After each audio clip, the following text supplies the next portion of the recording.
All right, welcome back to another Wright Stew podcast. I am Paul Stewart.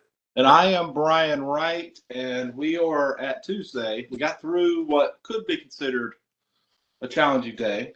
When you got rain, you got gloom, you got things to do. Here in North Carolina, we've had some rain.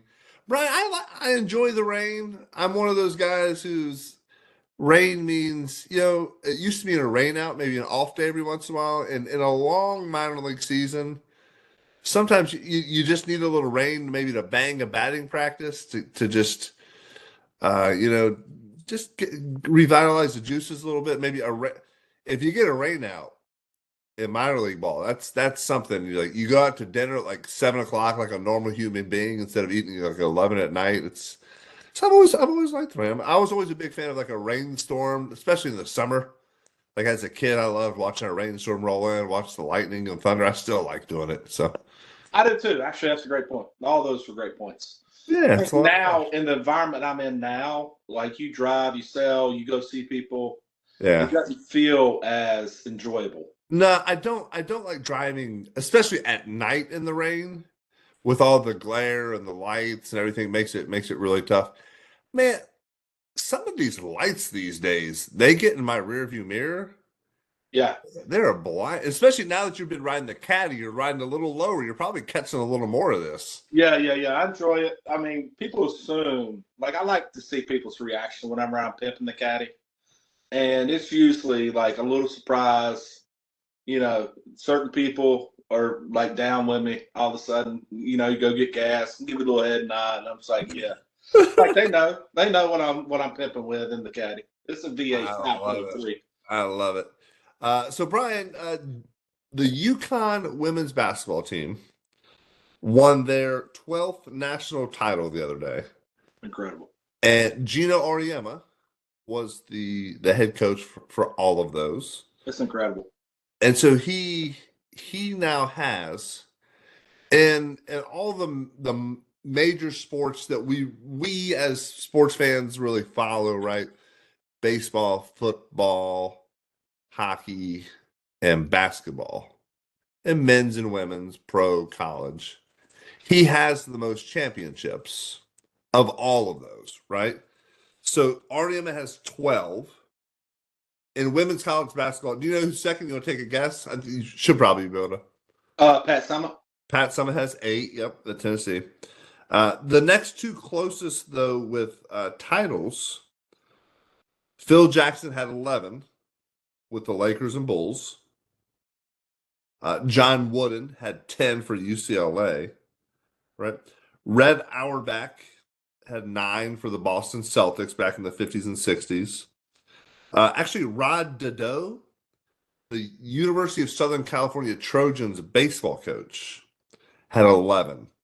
Oh, that's incredible. I didn't know that. He won 5 straight from 1970 to 1974. Some other notables to mention on there. Scotty Bowman, hockey coach, won 9, starting in 1973, going all the way to 2002. So he won a couple with Montreal, won one with Pittsburgh, won a couple with Detroit.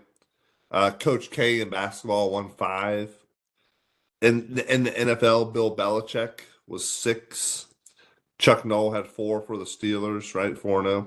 Belichick would have 7 if you. I guess you only include when they're head coaches, but he had 1 with the Giants. Head coaches. Nick Saban had 7, right? Bear Bryant had 6. A couple things in baseball. Joe McCarthy and Casey Stengel both had 7 as Yankee managers. And as I was doing some research and taking a look at this, there was something that I pulled up that I thought you would really love, Brian. And so we'll dive into some of these other coaches first, but I wanted to share this with you and with the audience. So Joe McCarthy had his 10 commandments for success in the majors. Okay, let's hear this. All right. I heard it 25 years ago. So let me give you, Joe McCarthy managed the Cubs from 1926 to 1930, and then managed the Yankees, had a lot of success with the Yankees from 31 to 46, and then managed the Red Sox from 48 to 50. So a long managerial career, 24 seasons.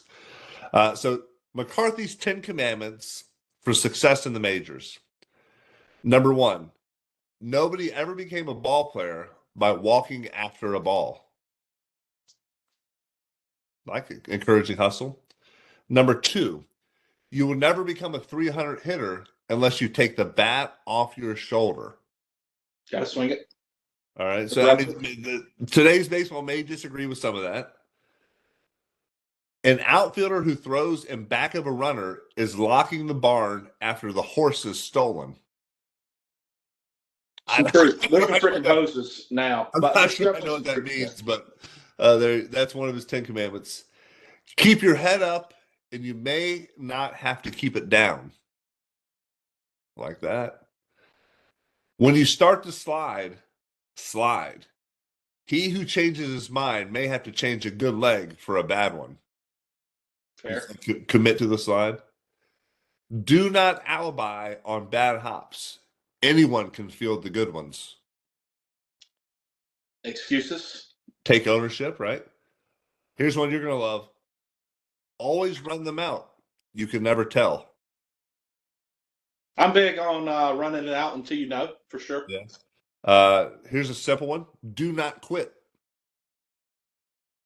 Jim, I'm a motivational guy here. Couple more. Try not to find too much fault with the umpires. You cannot expect them to be as perfect as you are. I'm 100% on that. And the last one, a pitcher who hasn't control hasn't anything. That feels like a Bible verse. It'd be like, well, this is 10 commandments. Yes. So I mean, yeah. So Joe McCarthy spitting some wisdom back in the day. So I like it, man. I like it. I got one observation I want to make on your list in regards to obviously what the UConn coach has done, and yeah, it still feels like the correlation between him, Pat Summitt, and John Wooden still feels very relevant to where it still feels like the majority of the talent, the top talent, goes to like 3 or 4 schools. In women's basketball? In women's basketball, the way it did in the 70s with men's basketball. Again, it was probably a little bit more diverse. I know NC State has some good years. There's some other good teams for sure. Indiana obviously has some good years.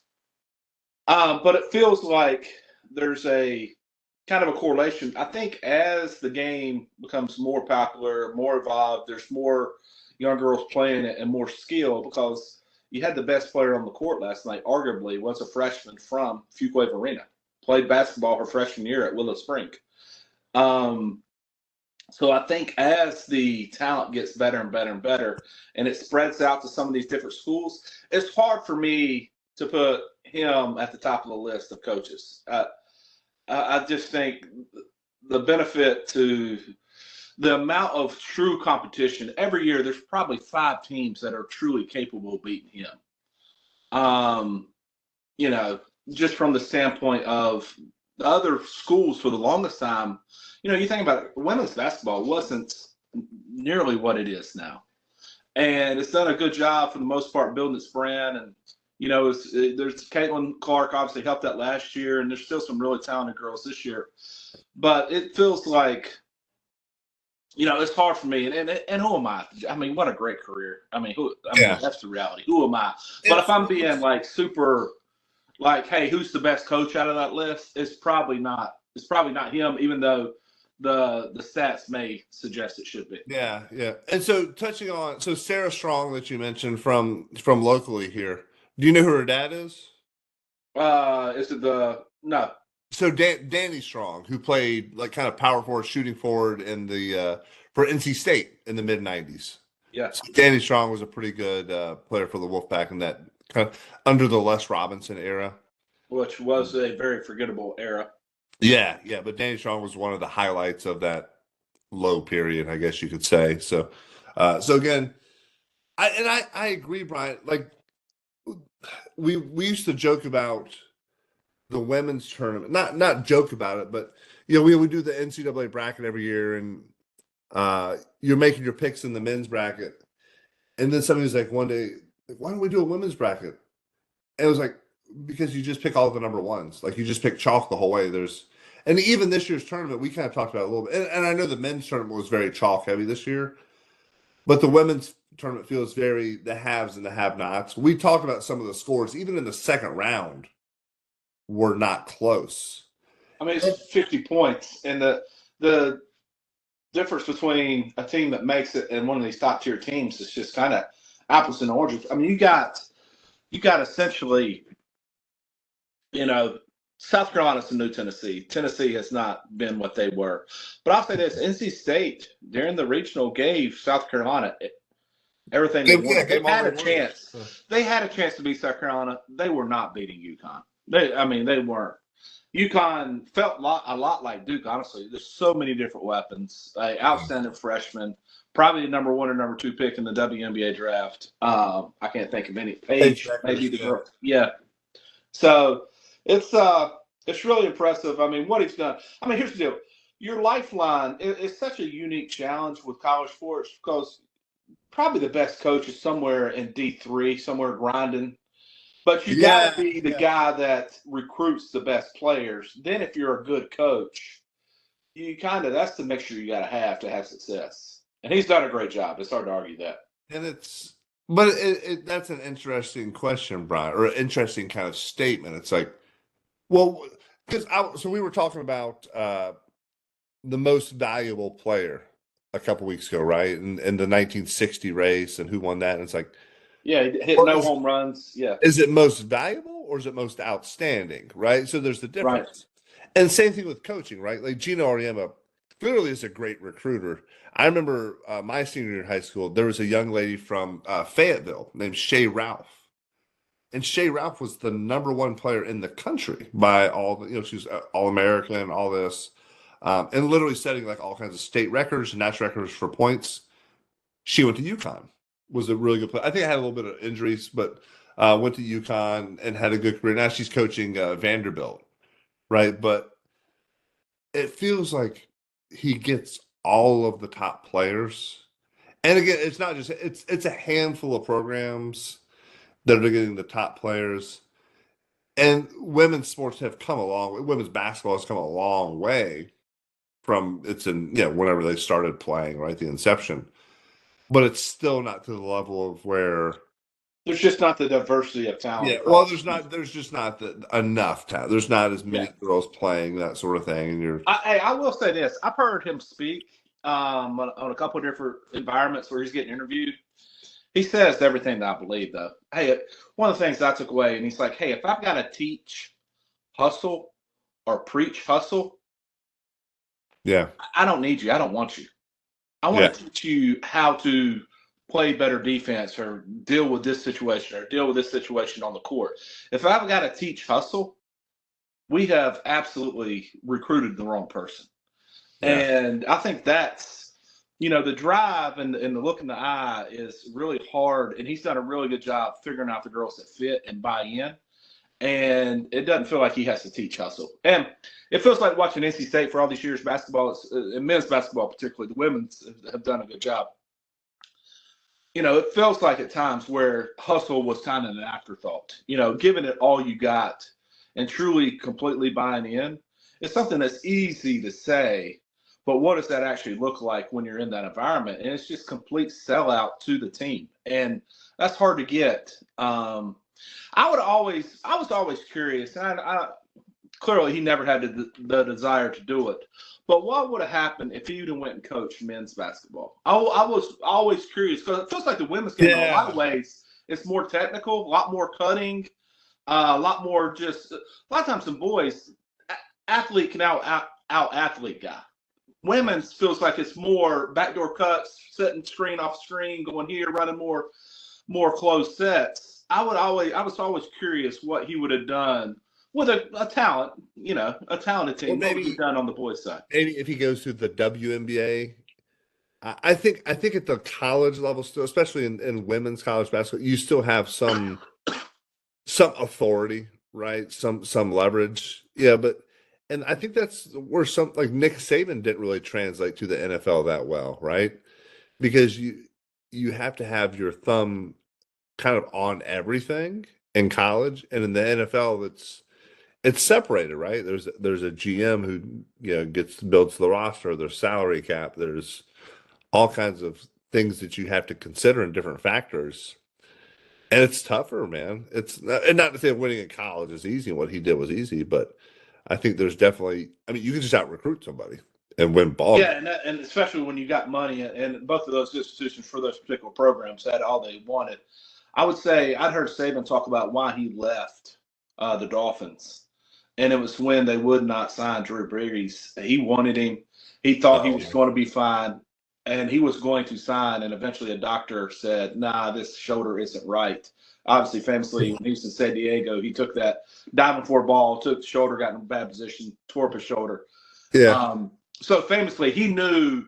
I'll tell you this: he knew what he needed, and if Drew Brees goes to the Miami Dolphins, I think that story is totally different. I think he stays there. He competes with Bill Belichick in the same division and same conference, and I think maybe the story is completely different if he gets Drew Brees. Do you remember who the Dolphins got instead? Was it Culpepper? It was Dante Culpepper, Yeah. who at the time was pretty legit, man. But I think Culpepper came up with the Vikings, had Randy Moss and Chris Carter as his two throw, and Robert Smith was his running back. And when you've got two, like legitimately two of the, I mean, Randy Moss might be the best receiver of all time ever. Well, no question, two Hall of Famers. And Chris Carter's in the top 50, I guess, whatever you want to say. But two Hall of Famers. When you're a young quarterback and you've got that, and then hey, let's go over to Miami and see how it's not the same. Yeah, so well, and I think it almost molds you, kind of sets you up for future failure because you've had such good guys. But I do think his career, I think Saban's career is different if he ends up with Drew Brees. Drew Brees, yeah, man, that doctor made a bad call on that.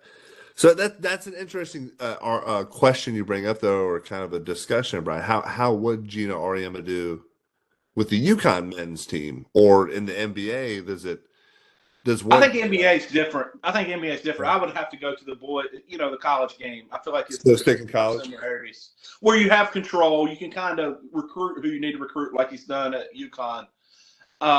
Obviously, Hurley's done a great job up there, and it's again the talent is much more spread throughout different teams now than in women's.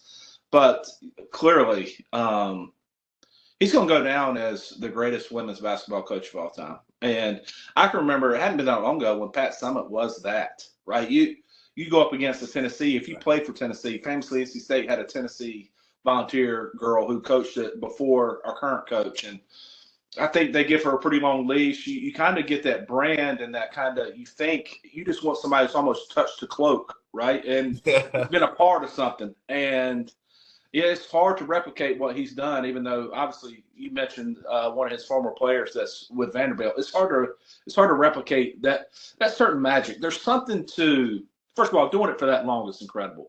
Yeah. But there's something to being able to motivate when you need to motivate, hug when you need to hug, push and pull. It's such a fine line being able to read your team, and it's got to be different from year to year.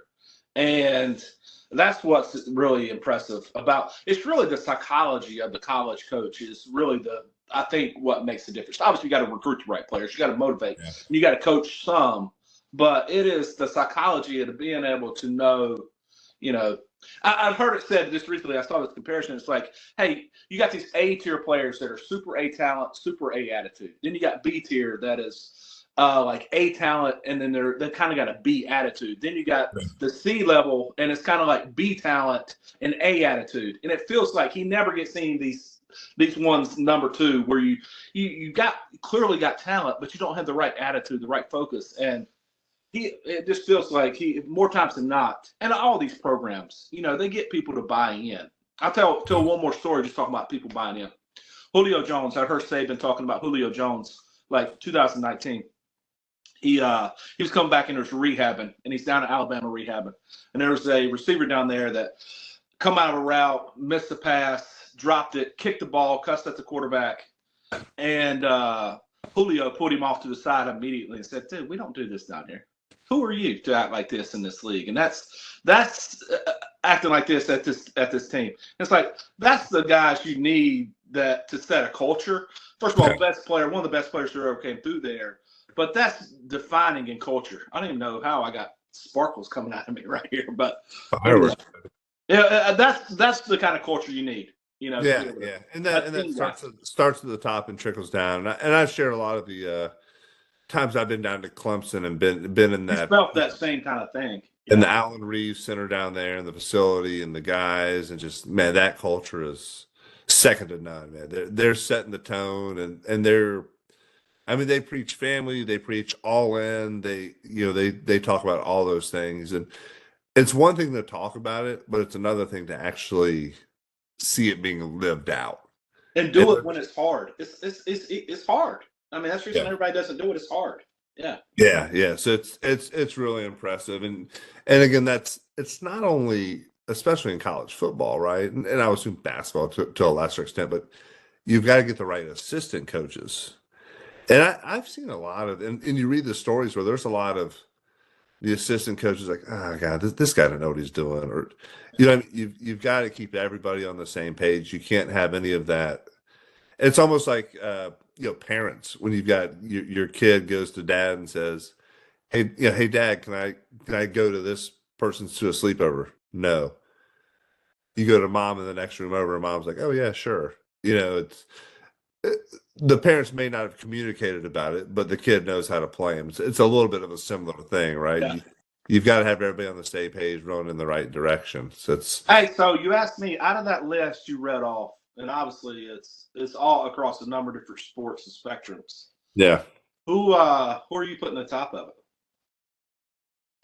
Man, I was thinking about that earlier today when we were kind of going through this, and it's hard to put those Yankee managers in that because they had the most money to spend. They grabbed all the best free agents. They essentially bought within the rules, but yeah. Within the rules, yeah. But they had more talent than other teams, right? So those ones are tough to put in there. John Wooden, what he did and who he is as a coach, I think is extraordinary. But again, we've talked about the tournament wasn't structured the same as it is now, right? Like there was only 16 teams in the tournament most years he played. Yeah. So he didn't have to go through as many rounds of it.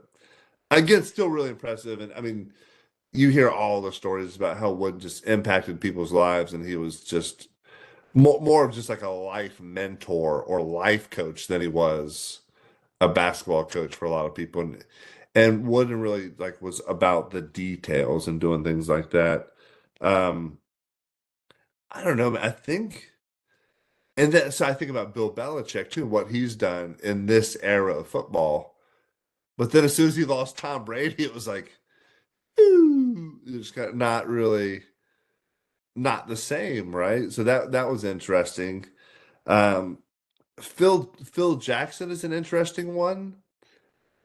But again, he had legitimately, so maybe the best, Michael Jordan, Scottie Pippen, and then he had Kobe and Shaq, and then Shaq left. He had Kobe and a few others. Lightning kind of struck him twice, which is unbelievable. But mean, yeah. So you can, but again, Phil Jackson was known to be one of those guys who knew how to deal with personalities, knew when to press the gas, knew when to take a step back, knew when to just do some different things to help motivate. Coach K's might be one of the more impressive, 5 national titles and kind of the current iteration of basketball. But we talk about recruits. I mean, he got some really good recruits and good play. Yeah. I again, I don't think they lose if he's coaching. They probably lost some other games. I think Shire did a good job, but it's not an easy question. Geno is hard to argue against because yeah, man. I'm sitting here making excuses for everybody and knocking people and then down. It's easy to go back because here's the deal: he still had to get the players. Number one, number two, he still had to overcome. I remember years where Pat would beat him and they were back and forth, and so it wasn't like he did not have a contemporary over those years. And obviously South Carolina now has been really good from a girls basketball standpoint. Yeah. And so it's hard to argue that he wouldn't be maybe in your top 5. And the other thing with UConn is they've had a target on their back since the early '90s. Like legit, like when they come on the road to wherever they're going, or that's everybody's A game. Like they're hyped up for that game. That's everybody's Super Bowl or whatever you want to call it. So UConn's doing it, taking everybody's best shot too. So Hey, I I got don't something know. for you. It seems like, I mean, again, I know there's been other schools, especially Ohio State and colder markets, but basketball, it feels like it'd be harder to recruit to UConn than a lot of these other universities that obviously coaching makes a difference, reputation makes a difference. But it's an awesome campus. I've driven through it. I had never really spent a ton of time on it. But just the weather up there, I don't know. It just feels like, man, he's done. Yeah. Yeah, I mean, there would be some things that I would, if you had North Carolina or NC State recruiting you, and you're like, this is pretty nice. I'm come down here. I don't know. Yeah. Obviously, you're going there because he's the coach and the culture he's built. But it feels like originally that had to be kind of a tough sell to get people there. Well, Storrs is out. It's like out in the middle of nowhere. It's in the country, so it's just kind of. I mean, and I think there's a lot of Clemson's very similar, just kind of out in the middle of nowhere. Yeah, it feels like an Elon Clemson type deal, to where they're kind of their own little entity. They're a college town, very much so. Yeah, but I'm picking up what you're putting down, Brian. If you're a recruit, that's the one thing where I'm like, how has Arizona State not won a lot more in everything? Yeah, in everything, man. Because it feels like their football's on the right track, but yeah, I know you love their football team right now. Yeah, and hey, Barry Bonds was a Sun Devil, so yeah, absolutely. They've had some good players clearly at times, and they won the College World Series back in the day. But you're right, from a truly relative in all sports, Sendek went there after he left NC State and did okay. He twiddled around with his Princeton offense, but it was, it feels like that would be a desirable place, or anywhere really in the South. Like Pepperdine is in Malibu. I mean, there's some of these schools where you're like if you go on a recruiting trip there, that feels like you should be.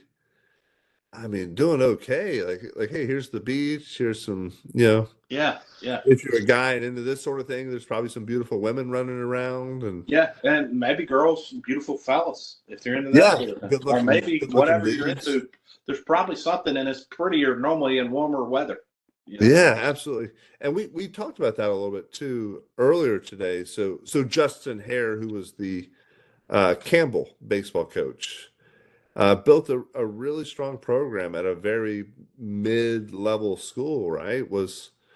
I say mid from a from a national perspective. From a national, the school. It's where I graduated from. I love Campbell, right? Yeah. No knock. But a mid-major-ish school, right? Mid-small, whatever you want to call it. Yeah. And went up to Ohio State and has not had a quick amount of success early on. They're like 8-20 right now.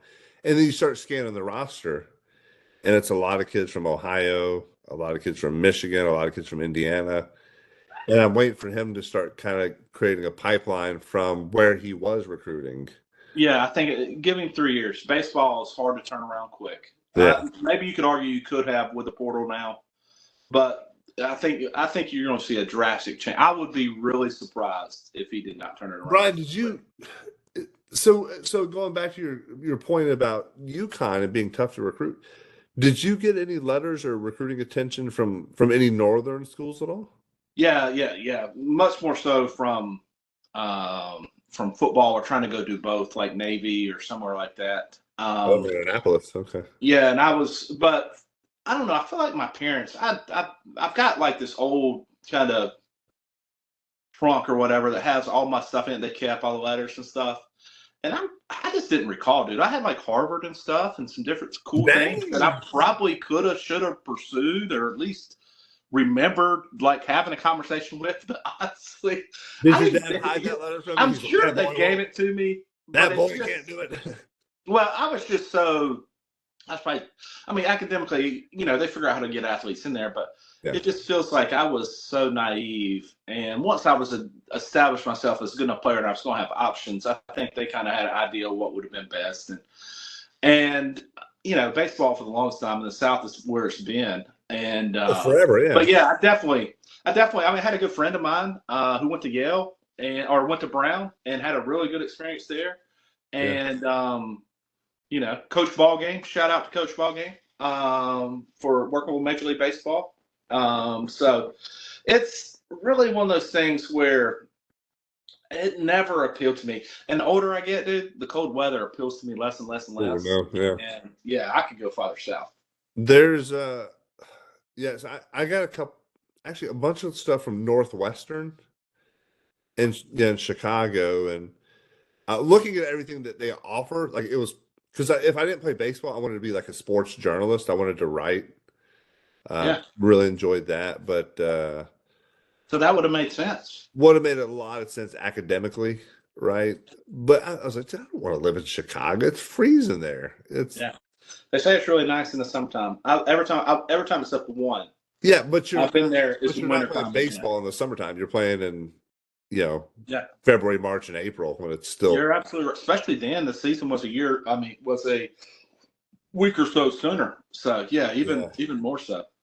But yeah, I remember just seeing those like, yeah, that seems wow. Like who would want to do that? Like and you're absolutely right. You're absolutely right. Yeah, absolutely. So hey, thank you all for listening today. We appreciate it. Make sure you're liking, subscribing, leaving reviews and comments for us on everything. But go out and make it a great Tuesday. Out. Go Pack. Go Tigers.